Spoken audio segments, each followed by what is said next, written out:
نن 15 جنوري دا د پیر ورځ دا نننی پیغام زمون خاص کر د ملا د درد د بیمارانو د پاره دی. هغه د ملا درد کچری دی یو زنانه دی، هغه د ملا درد کچری دی یو نارینه دی، هغه د ملا درد کچری دی یو افسر دی، هغه د ملا درد کچری دی یو مزدور دی. که د چا هم د ملا درد دی د هغه درد لپاره هغې لګیا دي، د دردونو ګولۍ م استعمالوي، مختلف ډېر غټ غټ ډاکټرز له لاړل خو د هغې د ملا درد اوار نه شولو. او په دې کې داسې بیماران هم شته چې هغې د ملا د درد دپاره چې د هغې د ملا د ډسکونو مسله ده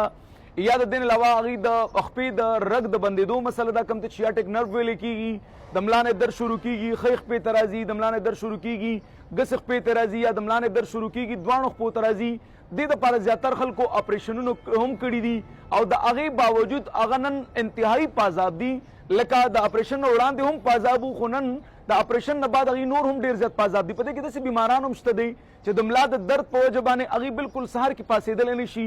کار نشي کولی،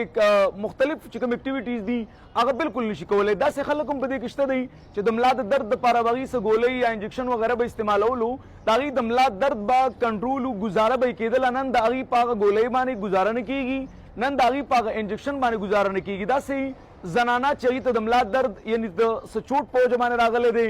درز یې خوړلی دی، ګزار یې خوړلی دی یا څه اپریشن شوی دی، د هغې نه بعد د هغې د ملا درد راغلی دی، یا داسې زنانه چې هغې ته دا لګېږي زما څه زنانه بیمارۍ دي، پټې بیمارۍ دي، د هغه بیمارو په وجه باندې زما د ملا درد بالکل د ټیکېدو نوم نه اخلي،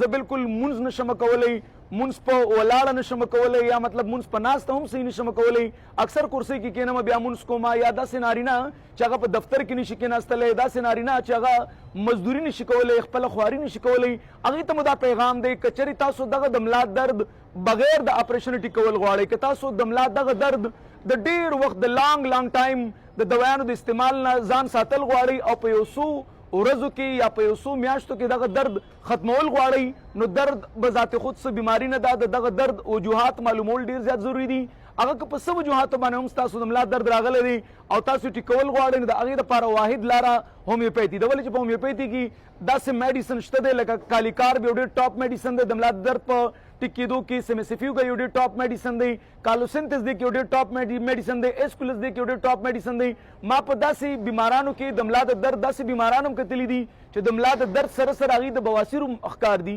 داسې بیماران هم کتلي چې د بواسیرو په وجه باندې د هغې د ملا درد به انتها ډېر زیات دی، یا داسې زنانه چې لږ جارو نه وهلي د هغې په ملا باندې انتهایي درد را شروع شي، داسې زنانه چې هغې لږ غونته کې چېرته لوښي وغیره ووینځي د هغې نه بعد په ملا باندې درد را شروع شي او د هغه ملا درد هغې ته انتهایي تکلیف ورکوي. داسې زنانه هم شته دی چې لږ غونته کې چېرته چا کره لاړ راشي د هغې نه بعد راشي نو یوې هفتې پورې هغې بیا